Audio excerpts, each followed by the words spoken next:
It's a new year, we've got a new logo, a new website and a new theme song. This is the world's greatest podcast about the Coventry Bears. This is Bear Necessities. Here we go.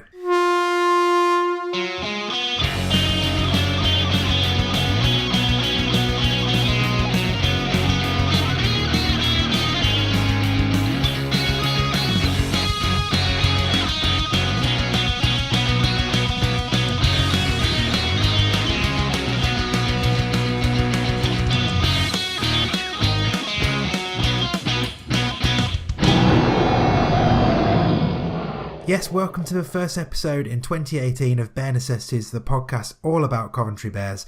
I'm one of your hosts, Dave Musson, and joining me as always is the original Mr. C, Craig Cathcart. Craig, it's good to be doing this again, and given that it's our first show of the year, I can say this without it feeling too weird and too late. Happy New Year to you. Yeah, Happy New Year to you too, mate. It's seems like yesterday we recorded our last episode, so hard to believe we're in 2018 now. And as they say, I think it must be summer now because rugby league has started again. Yeah, it'd be nice if it felt a bit more like summer, but I guess we'll be in longer days soon enough. So we've got plenty to get through on this episode. So not only will we look ahead to this Friday's game against Leeds Rhinos at the Butts Park Arena, that's right, the reigning Super League champions no less in Coventry to play the Bears, but also we've got a cracking interview with James Oddy, who is the author of the excellent book In This Together, which gives a history of the Bears and follows them during the 2016 season. I had great fun chatting to James about the book, and even better, we've got a copy to give away to one of you lucky lot.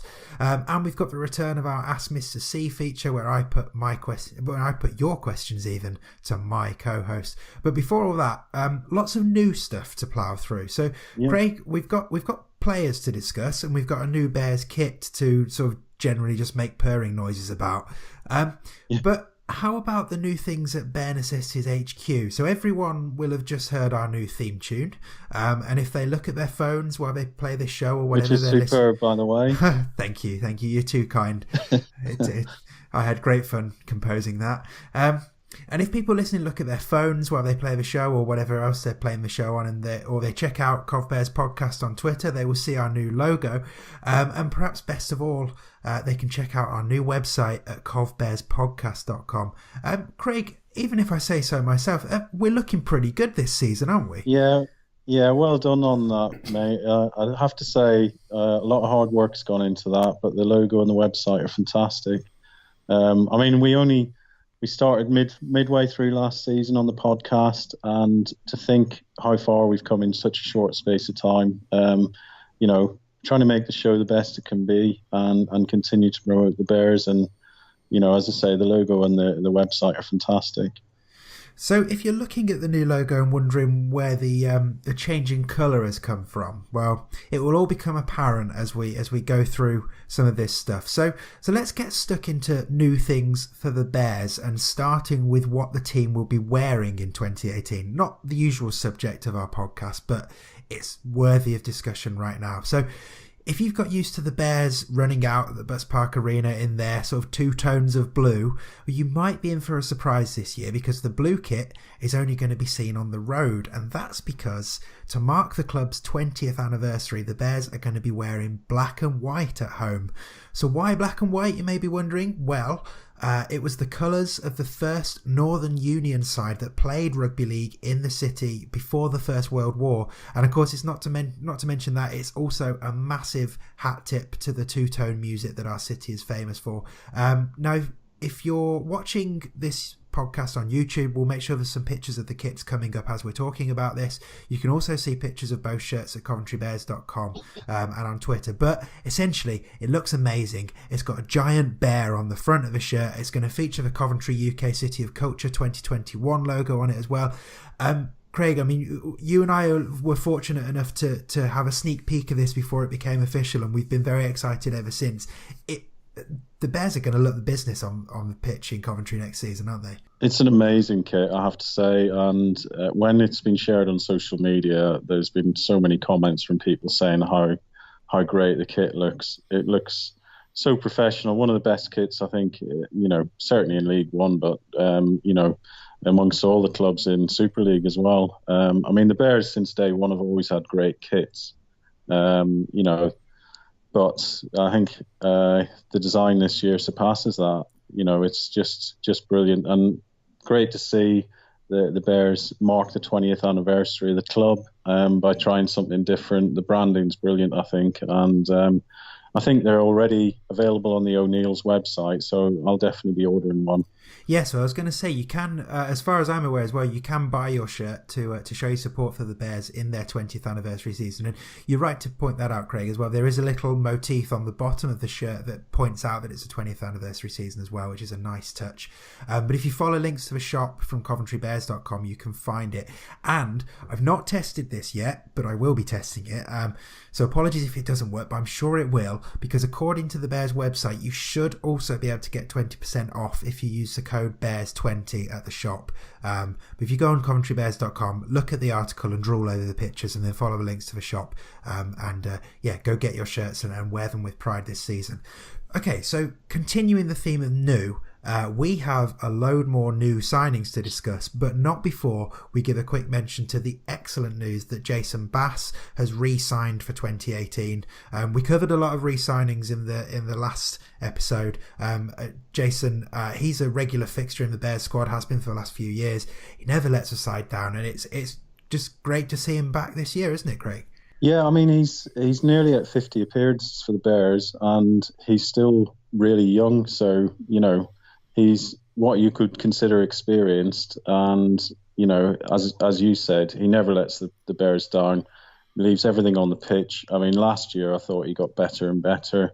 I think the trip away for the Student World Cup perhaps had a bit of an impact and, you know, obviously disrupted the season a little bit. But towards the end of last year, he was brilliant. So, you know, I expect him to kick on further this year. He's a really, really solid, great player. Yeah.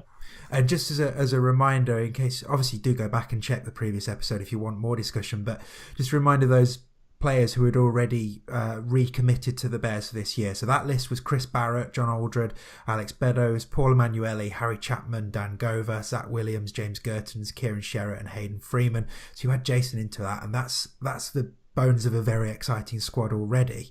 And just as exciting is the fact that we have another long list of new signings to tell you about. So in that last episode which came out towards the end of November, and say check it out on the feed if you haven't already, or at covbearspodcast.com.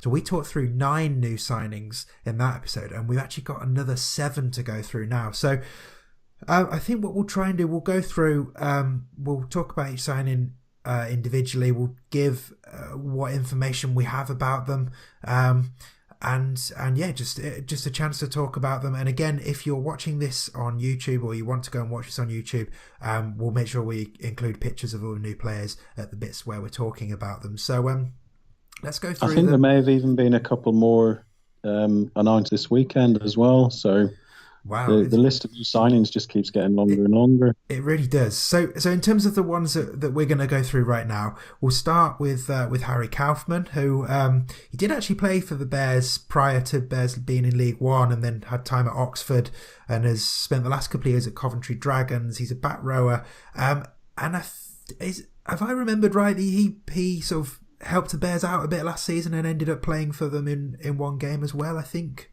Is that Harry? Yes, sir. Yeah. He's had a long association with the Bears. From what I gather, he's looking to get back into playing rugby at a high level, and I think he'll be a good addition to the squad. He's a very good player. Next up, we've got Josh Jackson, another Midlander. He's 17 years old. He's also involved in the Midlands Hurricanes. I think that Josh is probably one of a couple of players in this list who perhaps are not quite ready to go straight into League One action, but I think will be exciting to watch develop over the season. Do you get that impression as well, Craig? Yeah, I mean, the Midlands Hurricanes are doing just a brilliant job. It's there's a real conveyor belt of talent there, and the Bears have got close connections with them. So, I think a lot of these young players. I mean, you saw a couple of the players played last year that had come from the Midlands Hurricanes, and they stepped straight into the side and didn't look overawed at all. So, Yeah, certainly. I think these young lads training with the squad and potentially getting some minutes on the pitch is really going to help them. So Josh Jackson might not necessarily have lots of League One experience yet. The next signing we're going to talk about certainly does, though. So this is Chris Vitellini. He's a forward. According to the Bears website, he can basically play anywhere in the pack. 100 appearances at this level for South/West Wales and for All Golds. He's played international level for Italy as well. This feels like a really good signing and a really useful player to have in that pack and add some muscle and some experience. Yeah, I mean the Bears have started dipping into sort of some of the Welsh talent that's available to them. You can see Zach Williams and Paul Emanuele, what a difference they made. So, I think this will be a really good signing, and as you say, someone who's really experienced as well and make a big difference. So next up, we've got Errol Carter, who is a winger or a fullback. He's played for All Golds and had a loan spell at South Wales as well. And good to get some more bodies in for that back three, because there probably were times last season where it was a little bit stretched. It was kind of, if one of the back three got injured, then we were sort of pushing centres out there and pushing forwards out into the centre. So good to have more people there and another exciting prospect, I think. Yeah, I mean, the back three last year was superb, but you're right to say that, if one of them was injured, there was players, sometimes filling in on different positions. So, yeah, I mean, I have to say the squad certainly is bigger than last year. There's more cover in each position. So, it's really good to keep these signings coming in. So we mentioned earlier about Jason Bass going off to the Student World Cup, and the next signing we're going to talk about is somebody else who played in that tournament. This is Liam Rice Wilson. He's a Welsh student international. He's a halfback, and by the looks of it, he's actually going to be going off to the Commonwealth with the Wales under-23s. So we might not necessarily see him much at the start of the season, but again, another exciting prospect to have in the squad, and great to have a young player coming into the halfbacks who can learn off the likes of Paul Emanuele and really grow at this level. Yeah, I mean the standard of these World Cup games is really, really high. So I mean it's different when you're playing week in, week out at a higher standard. But again, really promising talent. So again, look forward to seeing him in a Bears shirt. So next up, we've got Callum Bradbury. He's a prop. He's from Wolverhampton, so another player with Midlands connection. Actually played for the Bears back in the NCL days in 2014, and then he went off to uni where he was part of the All Golds squad. I don't think made it through necessarily to the first team for that many appearances, but again, it's great to have a Midlander back and somebody with a connection with the Bears already, and another Midlands player, and yeah, more potential and promise for the forward pack. Yeah, absolutely. I mean, from what I gather, that he's been training with the Bears for a while, so that shows someone who's committed. And he's been offered a contract. So, again, really, really positive. As I said, there's a lot of new faces, and I'm really looking forward actually to the first few games to see how they bed in. I've no doubt that the Bears have unearthed one or two gems amongst all the signings that they've made. So certainly I think the squad looks stronger this year. Definitely. And just one last one on our list. We've got Charlie Clark, who has played... he's a centre, has played for Loughborough Students, and he's one of the players who initially came through to the Bears on the trial day that they held October last year, and was sort of asked to stay on and train on since then, and has earned himself a contract off the back of that. And again, more bodies in the backs, more creativity in the centres. That's only going to be good for the Bears and the brand of rugby that they like to play. We're not a team that starves our outside backs of possession, so it's great to have some more talent in there, and hopefully we'll see him scoring plenty of tries and setting up some as well. Yeah, I mean, I think it's a really sensible approach that the Bears have taken to give people a chance to train with the squad, and to earn a contract. Again, they're signing players that are committed to the club going forward. They're going to be committed to training. It can only be a good thing. Hey, sorry to interrupt what I hope you think is a great listen, but I just have a quick request. Now, Craig and I have loved doing this podcast, and we will definitely definitely be back next season regardless. In fact, we'd actually like to up our game next year and, make an official website for the podcast and give ourselves a proper home online. The thing is, web hosting, domain names and all of that sort of thing, that costs money. So in a properly British awkward manner, we would like to put out a call for sponsors. So if you or anyone you know would be interested in helping out this show and becoming one of our very first sponsors for 2018, then we would love to hear from you. If that sounds interesting, please send us an email to covbearspodcast@gmail.com and we'll get in touch with details about what we're looking for and what you'll get in return. So that's covbearspodcast@gmail.com. We should stress that we're not looking for much, but it all helps, and it will just help us make sure the show is as good as it can possibly be. Okay, thanks for that. Sorry about that as well. Anyway, now back to the podcast. Right, it's time now for our interview with the sports writer James Oddy. Now, as you'll hear during our chat, his most recent book about Clive Sullivan was named as the Guardian's Sports Book of the Year last year, which is mightily impressive. But it's actually his first book that we're talking to him about, because his first book was about the Bears. And if you've not already checked it out, it is a great read. And if you don't already have a copy, then we're going to be giving one away later in the show, so do make sure you're paying attention for that. But anyway, I caught up with James this week, and this is how it went. Okay, so I'm very, very pleased now to welcome to the Bare Necessities podcast James Oddy, who is the author of the book In This Together, the story of Coventry Bears Rugby League Club, which hopefully many of you have already read. If you haven't, it's a fantastic read. You should definitely get it on your bookshelf and read it. James, welcome to Bare Necessities. Thank you so much for joining us. How are you doing today? Yeah, I'm not too bad, thank you, and it's a pleasure to be on. Thank you for inviting me. You're so welcome. So, first question, I guess, because as people can probably tell from your accent, you're not a Coventry native. So, why the Coventry Bears as a subject for this book? What caught your interest about the Bears? Yeah, I mean, as I said, these listeners can probably tell I'm from up north. I'm from Leeds. So, growing up with rugby league, in my blood kind of thing, and family, friends all into it, and I used to play it as well, in school and whatnot. Mm-hmm. But for me, rugby league's always been... I've always felt rugby league as a sport could do...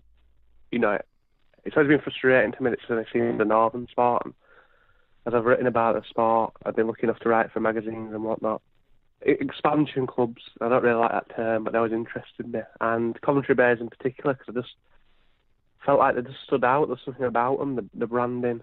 They just seemed exciting to me as an outsider, I suppose. I was very intrigued what was going on down there, so I kind of approached Alan Robinson. I'm sure a lot of people know, and we hit it off, and it kind of went from there. So, and what comes across in the book is that you really did fall for the club, and it sounds like the club were very welcoming to you as well. I mean, do you feel like you're part of the extended Bears family now? Yeah, definitely. I definitely feel like I'm a huge advocate for Coventry Bears. I don't go so far as to say I probably support Coventry Bears more than I do Leeds Rhinos.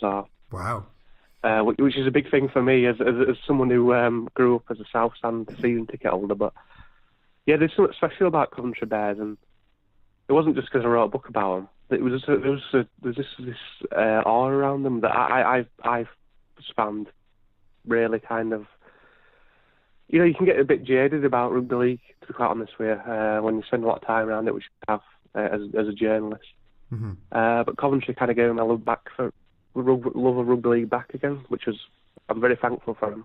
So your book covers the 2016 season. I mean, looking back on that season now, are there any particularly fond or favourite memories from that year that really stand out to you? It's covered in the book, actually, and I was there when Coventry played Keighley in the Challenge Cup at Keighley. Mm-hmm. And they did lose Coventry, but they played really well, particularly in the first half, and they had quite a young team out. And it was really interesting hearing some of the comments from some of the locals about Coventry Bears and expansion teams, really. And I think that performance opened a few people's eyes. A team like Keighley, for example, a town like Keighley, they feel like they should be in Super League, and they feel like that maybe something like Coventry Bears is taking a piece of their pie a little bit, as an expansion club. And like I said, I hate that term. And they really opened people's eyes at that game, and that was a good memory for me, because I'd met the guys down in Coventry, but it was nice to see them kind of up in my area. Yeah. And just as a whole, I suppose another highlight of that season for me was, I don't know, the whole season was just, I saw a lot of the Bears. I got to know the players, and it was just a really amazing experience, especially watching the guys train as well. That was something that, not really season specific, but it was really interesting. Yeah. And a really highlight for me that year. Yeah. And did you manage to follow Bears' progress much in the 2017 season? How did you think they got on? I didn't get to see them quite as much as I wanted, because I was I had quite a lot on in my personal life, but and I didn't get to see much rugby league at all, actually, let alone Coventry. But I did keep an eye on the scores and the results. As I said, as a fan now, and it's tough, because I felt like in the 2016 season that Coventry could really push on that season. And I think maybe they felt like they didn't underperform, but maybe they felt like they didn't. I felt there was a bit of maybe we could have done a bit better this season. And in 2017, I thought, well, maybe this is the year to push on.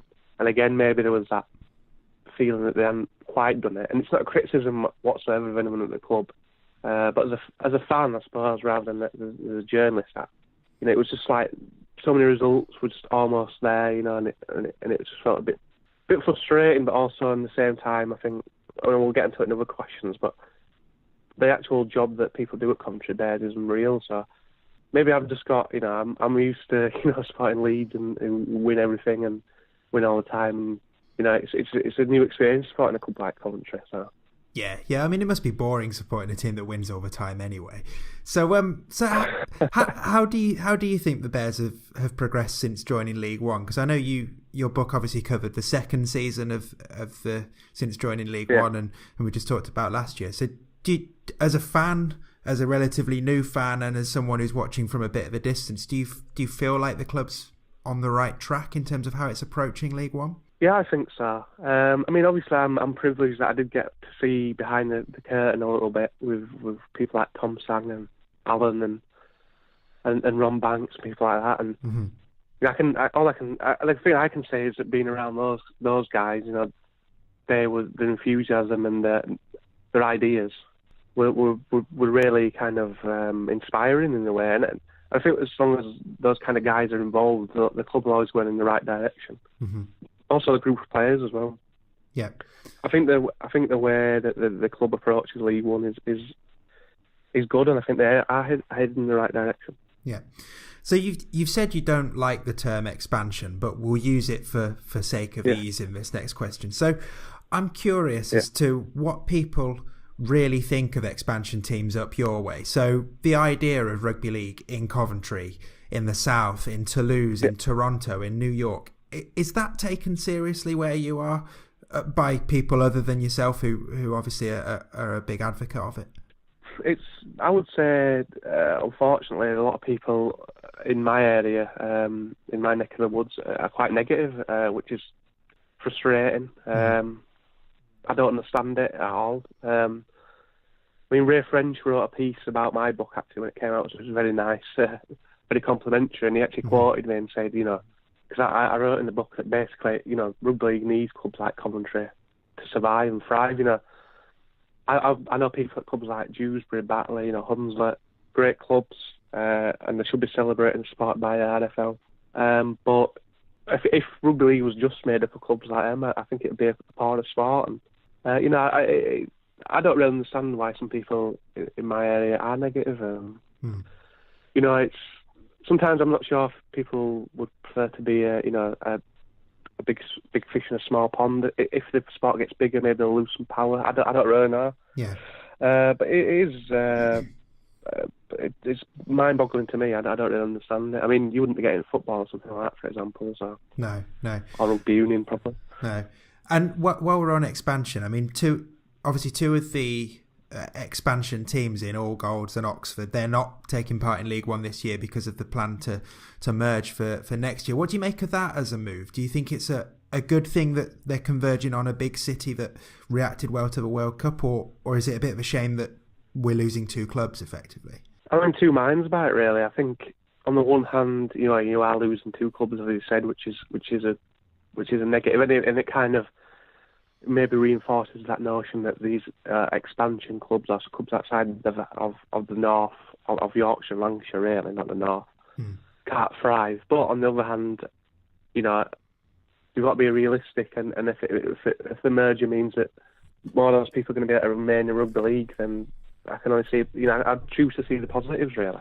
Yeah. For me, overall, I'd say it's probably a positive move.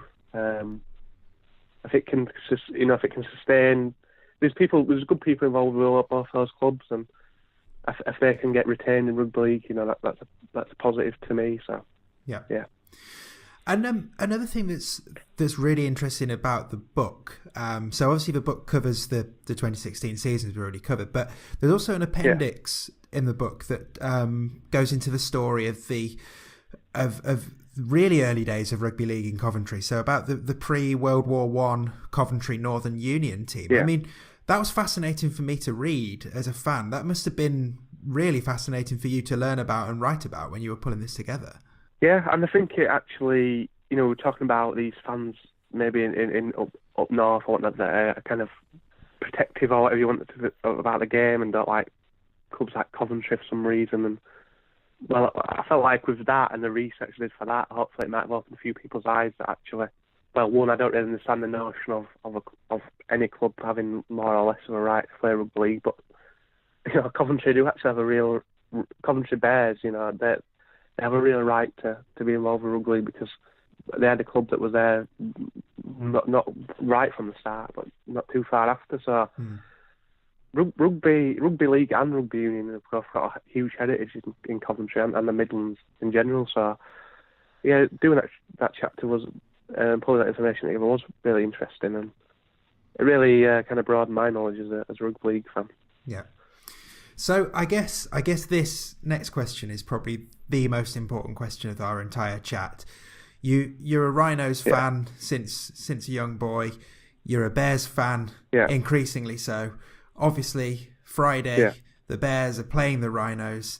Are you going to be there? And who are you going to support? At the moment, I don't have a ticket, but I'm trying to arrange things at work to be able to get down because it'd really mean a lot to me to be there. And I'm hoping that I'm going to get that sorted momentarily. Not momentarily, but very shortly. Because I would love to be there, and I would be supporting Coventry, to be honest with you, because I think it'd be a big boost for the players, the coaches, the fans. I've got to give a bit of a shout out to James Oddy. I sat next to him at the League One and Championship dinner a few years ago, and it was an interesting evening sat next to him. So I've got to mention him. And people like that, and like Alex Brown, I'd consider him a good friend now. I know how much it means for them to pick up a win. Maybe Leeds won't put out the strongest team. I don't know what team they're going to necessarily put out, but I think any team that Leeds put out is going to be quality. So if Coventry can pick up a win, it'd be brilliant. And I know I just do root for an underdog, and unfortunately I do think Coventry would be the underdog, but I'd be supporting Coventry. Okay. And I guess finally on the Bears, and I know it's difficult to say at this stage of the season because there's lots of new players coming in that we not had a chance to see play yet. But just on a gut feeling, how do you think the Bears are going to do in 2018? Do you think it'll be progress from 2017? Yeah, I think so. I think last season was a bit of the last two seasons really, because you've had Toulouse, then you've had Toronto. I think it's kind of skewered the league a little bit, and when actually look, a lot of the teams are quite similar-ish, or there's not, you do get the odd blowout score, but I think the majority of teams there's not that much in between. And on a good day, I think Coventry can beat any team in that division, and on a bad day they can beat a fair few as well. So I think they're going to make progress, and I think they'll do well. I feel like this. Hopefully, this is the year where they do surprise people, and all the talented people at the club kind of show what they're made of, and I'm sure they've got that confidence as well. Yeah, and we here at the Bare Necessities podcast would certainly echo that as well. So James, your book, so the Bears book in this together, that was your first book, but you've Yeah. been published again since, haven't you? So what else have you got going on? I know you had something out not that long ago. So this is your opportunity to plug what else you've got going on. So go for it. Yeah, it was a bit of a crazy. The last few years have been a bit crazy. I was writing a Coventry Bears book, and also I was writing a book about Clive Sullivan. Mm-hmm. He played for Hull FC, Hull KR, first Black Briton to captain any British sports team, and that's in any sport. Yeah. So I was kind of writing that alongside the Coventry Bears book, and working, which was nearly killed me, to be honest. But I wouldn't recommend anyone does it. But the Sullivan book, it was named as a Guardian Sports Book of the Year, which was which meant a lot. But the good thing about that was I thought, I always have a soft spot for the book on Coventry because it's our first book and I kind of took the Bears to my heart. So I'm hoping that a Guardian reader might read about the Clive Sullivan book, pick it up, like it, and maybe pick up the Coventry Bears book as well. Yeah. In terms of anything else, at the minute, I'm just taking a bit of a break. Got a few offers to write other kind of other books, but a lot of people ask me if there's any money in writing about rugby league, and if there's not a great deal, which is I do it for the enjoyment and the love, but just having a little bit of a break at the moment. Great stuff. And if people want to find you on Twitter, perhaps if they want to pick your brains about something, where can they find you online? Yeah, I'm on Twitter. I remember my Twitter handle. Let me think. I think it's Oddy J1. It's Oddy1J. Sorry. So I'm always very keen to interact with people on Twitter, and people give me feedback of the book, or my writing in general. I write for Boxing Monthly. I write a lot about boxing. Write for the Rugby League newspaper and magazine sometimes. So the more I can interact with people, the better. And and the other thing as well is I'm always happy to speak to people who want to know about how to get into sports writing or sports journalism, because it's a tough kind of game, and I'm always trying to help people with that. So if anyone wants to get in touch with me, more than welcome. Brilliant stuff. Well, James, thank you so much for your time. Thank you for joining me on the podcast, and hopefully we will see you at the Butts Park Arena for the Rhinos game. The book is called In This Together, The Story of Coventry Bears Rugby League Club by James Oddy. It's out now, and if you keep listening to the rest of this episode, you will find a chance to win a copy as well. But James, again, thank you so much for your time. Hopefully see you for the Rhinos game, and if not, hopefully see you some other point during the season. I'm sure I'll be down at some stage. Thanks for having me on. So there we go. Thanks to James for his time, and hopefully we'll see him in Coventry on Friday for the Leeds game. Craig, just a quick one. I realise I haven't actually asked you this yet. Have you read James's book? Yeah. I as soon as it became available, I ordered it, and it's just a brilliant book. It's really, really good. You can really tell that he's a passionate supporter of expansion. He really, really bought into what the Bears are trying to do. He got on brilliantly with the staff at the club, and I think the history of the Bears as well. I mean, it shows how far they've come, really. When you look at the early days, what the Bears were doing then, trying to just get a club off the ground, and I think it's a fascinating look, the book, into the challenges faced by a League One club outside of the sort of heartlands, a so-called expansion club. I think based on what he's saying in his interview, the club's captured his heart, and there's a lot of naysayers that talk about so-called expansion clubs and have doubts about whether or not they should be in the league. But I'm pretty certain if any doubters came and spent time with the Bears, they would very quickly change their mind. And actually, I would just say to anyone, read the book, and that'll give you a look at what goes on at a club at this level, and the pressures and the challenges and everything else that goes along with it. But it's a really, really good book. I haven't got around to reading his other book about Clive Sullivan, but definitely will do. Now, if what Craig has just said has whetted your appetite for this book, obviously I mentioned earlier we have a copy of In This Together to give away, and if you want to win it, it really couldn't be easier. All you need to do is just send an email to covbearspodcast@gmail.com. Just put your name on there. Do it before the 31st of January, and we'll draw one lucky winner out of a hat. Probably one of our brand new black and white Coventry Bears woolly hats, just to make use of it. No question to answer or anything like that. Just send us an email, covbearspodcast@gmail.com. Maybe mark that you want to be in for the competition and you're not just saying hello. But hey, we might just throw you in if you just send us an email to say hello anyway. And you will be in. If you can't remember the email address or you don't have time to write it down, if you listen to this on the move, you can also go over to covbearspodcast.com, which hopefully you can remember. And there's a contact form there. Equally, send us a message on that saying you want to be in on the competition before the 31st of January. And we'll pull a name out the hat and we'll get a book to one of you. So, we've still got the small matter of the Bears playing a match against the reigning Super League champions Leeds Rhinos this Friday to talk about. But first, it is time for the first Ask Mr. C of the year. So for those who are maybe new to this podcast, hello, welcome. It's great to have you here. Do go and check out our archives if you want. Ask Mr. C is your chance to quiz my co-host. So again, if you are new to the podcast, Craig isn't just an excellent co-host to this show. He used to play for the Bears. Craig, you were part of the original Bears teams, weren't you? So yeah. if there's questions about what it's like to have played for the Bears as well, other than just general rugby league questions or just random questions, we had a couple of random ones last year, then do get in touch. If you've got a question, tweet it to at CovBearsPodcast using the hashtag AskMrC, or send it to us using the contact form I just mentioned at our brand new website, covbearspodcast.com. So anyway, all that plugging over, our first Ask Mr. C question for 2018 comes from Tim Griffiths, who is at Tim Gradio on Twitter, and he says, "Hey guys, I'm going to be new to Butts Park Arena this year. What would be the 5 things you'd tell newcomers, and who are your ones to watch this year?" So this feels like a pretty big question for you to tackle alone, Craig. I have prepared some answers of my own as well, so we can sort of share the workload. Yeah. But knowing what you're like, you've probably done an amazing job of it anyway. So let's do the first part. Let's do the 5 things. You go through your 5 things, and I'll chip in with mine.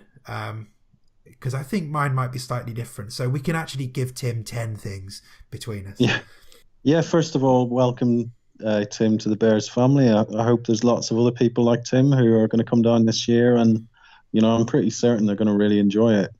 But yeah, my 5 things really. First of all, pre-drinks. There's a fantastic pub right next to the ground called the Broomfield Tavern. Serves a massive selection of rail ales and craft beers. You get Bears fans there before the games, everyone having a chat and whatever else.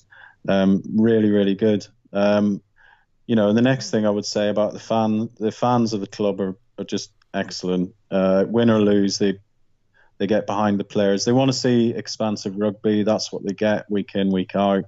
And they get behind the players, especially the players that, that put their all into the games on the pitch.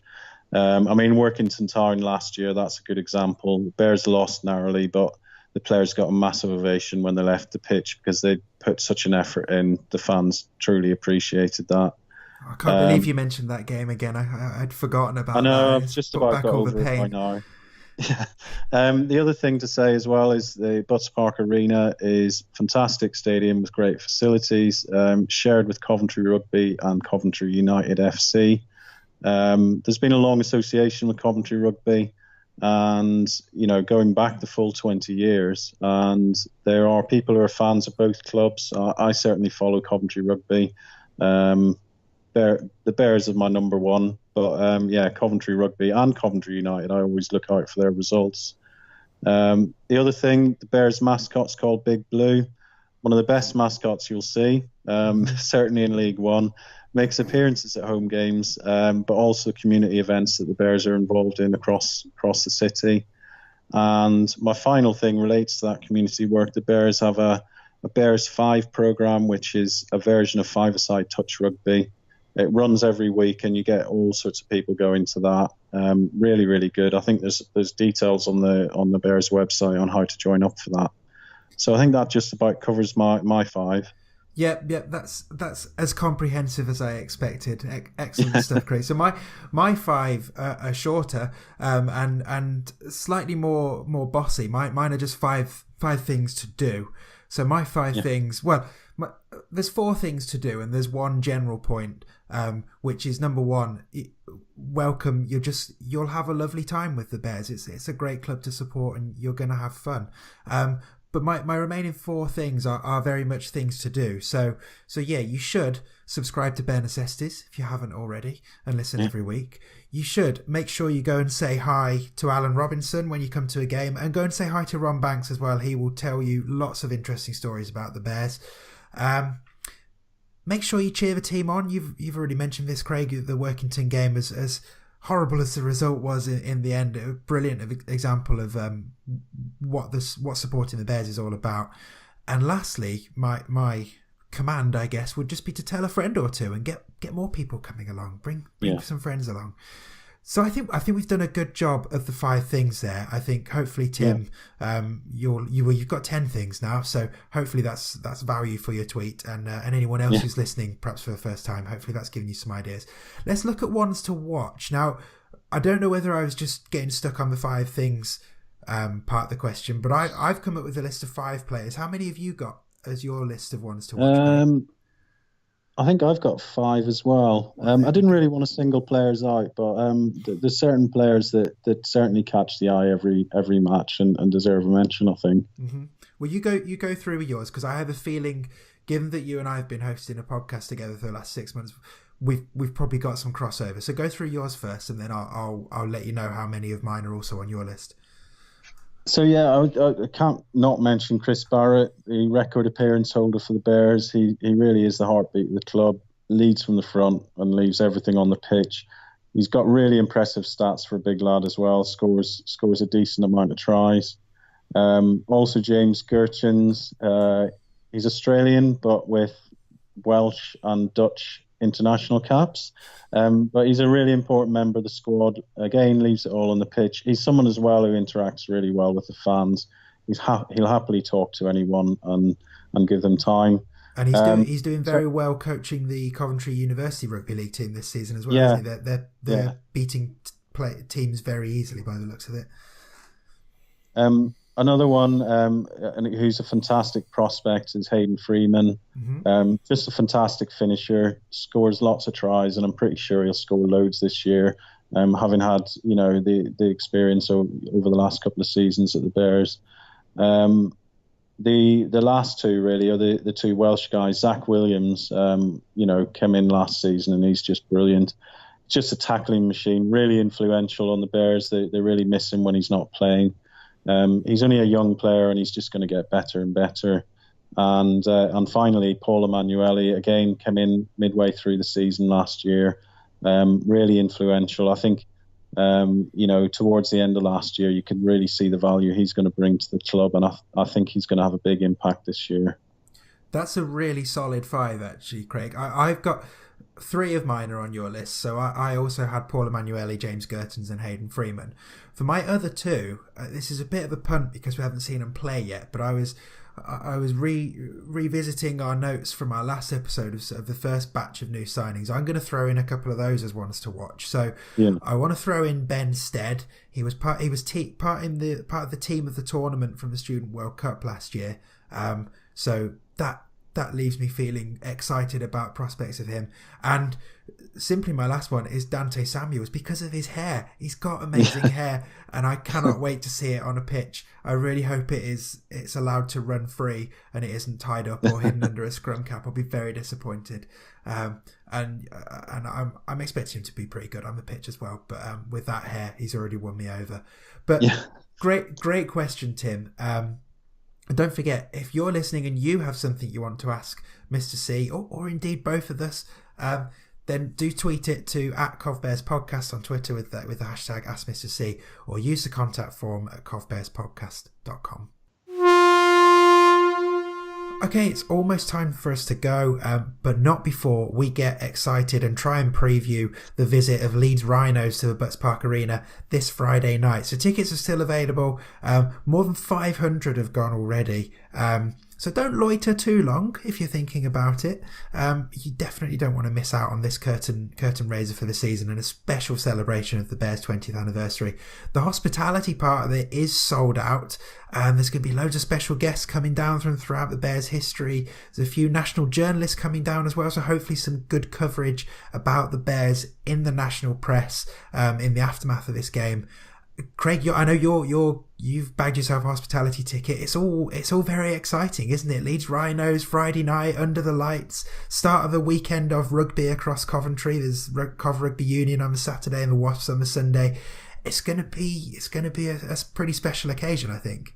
It's a huge day for the club, and ever since it was announced, I've been massively excited about it.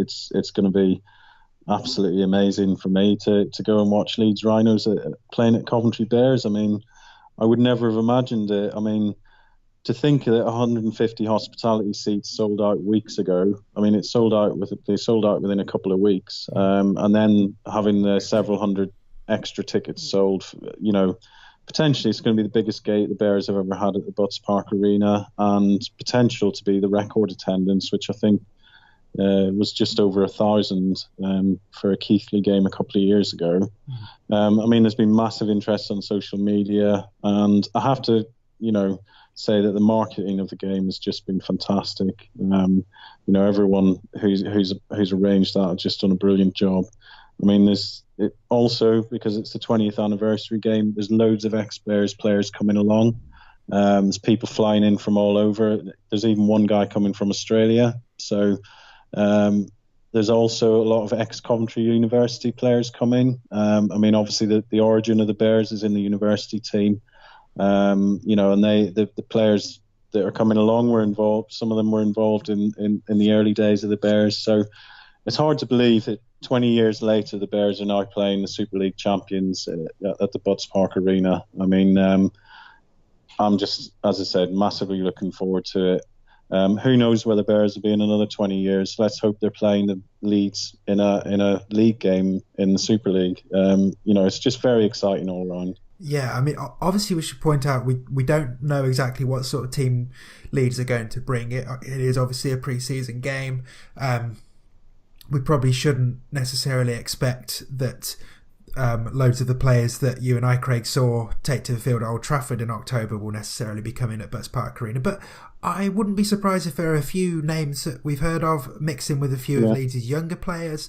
And I think either way, it's going to be a great test for the Bears. Not only playing against a professional outfit and, quite clearly the best professional outfit in this country at the moment, but that big game atmosphere, that big match night, that can, I guess you'd be a good person to answer that. I mean, answer this, Craig, having played a sport where people will come and actually to a level where people will come and watch. I guess having a big crowd can either make or break you. I guess it can freeze some players, but other players might well thrive on it. So it's going to be fascinating to see, particularly some of the newer players, how they take in that atmosphere and how they react to it. Yeah, I mean, I've never played in front of a crowd that will be expected on Friday night. But if you look at some of the games where the Bears have had particularly big gates, most of those have been the games where Bears players have really stepped up and really performed. So I think that it's, as you said, it's going to be massive for them. They're going to be testing themselves against the very best. There's going to be a loud and lively atmosphere. Some of them will be playing in front of the biggest crowd that they've played in front of. I expect there'll be plenty of Leeds fans down as well. It's just going to be brilliant. It's going to be fascinating to see, as there was some decent crowds last year, but a Friday night game with a big crowd at the Butts Park Arena, you can't beat that, really, I don't think. No, and it's just so exciting to think that at least, even if it is just for a couple of hours on Friday night, but it feels like the eyes of some important pairs of eyes in rugby league in this country are going to be looking at the Butts Park Arena and going to be looking at what the Bears are doing, and that can only be a good thing. And I have every confidence that the club is going to do a brilliant job of representing itself. I have every faith that the players are going to put on a really good show. It's going to be a cracking night. And if you're listening and you're not already you've not already got a ticket and you're thinking about it, just stop thinking about it and get a ticket and come. Kick-off is at the Butts Park Arena at 7:45pm. Tickets £15 for adults, £10 concessions, £5 for children. And if you're a season ticket holder, you get into this one for free. We're obviously going to be there watching the game, enjoying the party, but covering the game and enjoying all of the birthday celebrations and reporting back next week on this podcast. We'll bring you all the reaction, and hopefully we'll bring you a few interviews with some of the various special guests. We've got a couple lined up. I won't speak them now, A, so as not to spoil the surprise, and B, not to jinx them just in case something happens between now and Friday, but I'm pretty confident we'll have some interesting people on the show for you next week, and us as well. So what more could you want? So don't forget to subscribe wherever you get your podcasts. We have had to change our podcast feed, what with the new website going live and everything, so if you subscribed last season, there's every chance you might need to subscribe again, so sorry about that. But you will find us on there. Please do subscribe again so you don't miss a show. And if you're feeling nice, then do leave us a rating or a review if you can. And of course, follow us on Twitter. We're at CovBearsPodcast. And do go and have a look at CovBearsPodcast.com. That's our brand new website. You can get in touch with us there. You can listen back to all of last year's episodes. And obviously you can stick with us as we go through into the 2018 season. Craig, it's that's the first one done in the bag for 2018. I will see you on Friday. Can't wait. Yeah, I can't wait. Thanks, Dave.